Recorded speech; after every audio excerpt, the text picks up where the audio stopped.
National champion kick boxer Mary Kom గురించి మాట్లాడుకుందాము. ఆవిడొక interview ఇచ్చింది. ఆయన పేరు అవసరం లేదు మనకు. ఆ ఇంటర్వ్యూలో ఏం చెప్పింది అనంటే ఆహ్, అమ్మాయి తిండి తిని బతికిన మనిషి అని హస్బెండ్‌ని అనడము. అండ్ యాక్చువల్లీ తనది హిస్టరీ ఏముంది అనంటే ఫస్ట్ హస్బెండ్‌తో ఉన్నారు.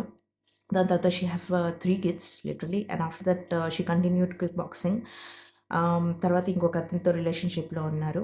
ఆ ఇంటర్వ్యూలో ఆవిడ కొంచెం మాట్లాడడం, దాని తర్వాత తన హస్బెండ్ కొన్ని వీడియో రిలీజ్ చేయడము, ఏంటి నేను తన డబ్బులు తింటే ఇలా సిట్యుయేషన్ ఎందుకుంటానని ఒక రూమ్‌ని చూపిచ్చారు. అరే! నాకు అర్థం కాని విషయం ఏందంటే, ఈమెది తప్ప, ఆయనది తప్ప పక్కన పెడదాం. క్వెషన్ ఏంటంటే, ఒక రూమ్‌ని చూపిచ్చిండు. అంటే ఆ రూమ్‌ని చూపిచ్చిండు అంటే, ఆ రూమ్‌లోనే ఉన్నాడా? ఎలగట్లా? కామెంట్‌లు గుద్దుతున్నారు ఒక్కొక్కసలు మామూలుగా గాదు.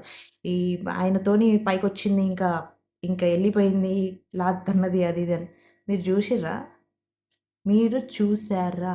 Question your self. ఒకవేళ తను మీ సిస్టర్ అయ్యుంటే ఇట్లనే మాట్లాడతారా? ఒకవేళ తన తప్పున్నా అది తన పర్సనల్ విషయం. తన వరకే వదిలేద్దాం. ఈ తన ప్రెస్టీజ్ తన వరకు ఉంచుదాం. తను కొంచెం కష్టపడి she is a national championship అసలు. International player kick boxer. అలాంటి తన్ని ఆ లెవెల్‌లోనే పెడదాం. That would be good. వాళ్ళ పర్సనల్స్ మనకు అవసరం లేదు. ఇదే తప్పు. న్యూస్‌లాగా డైజెస్ట్ చేసుకోండి. నేనెప్పుడైనా అదే చెప్తా.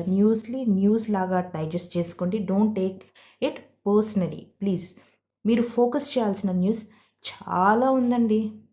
ఒక పక్క ఇరాన్ తగలడిపోతుంది. అలాంటి సిట్యుయేషన్ మనకొచ్చే ఛాన్స్ ఉంది. నిన్నటికి నిన్న జర్నలిస్ట్‌లని ఇళ్ళలోకెళ్ళి బయటకి తీసుకొచ్చారు ఇదంతా.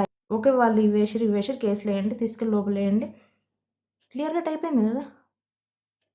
ఇలాంటివి చాలా జరుగుతున్నాయి మన దేశంలో. అయి పట్టించుకుందాం. ఆళ్ళ పర్సనల్ థింగ్స్ ఇవన్నీ మనకు అవసరం లేదు.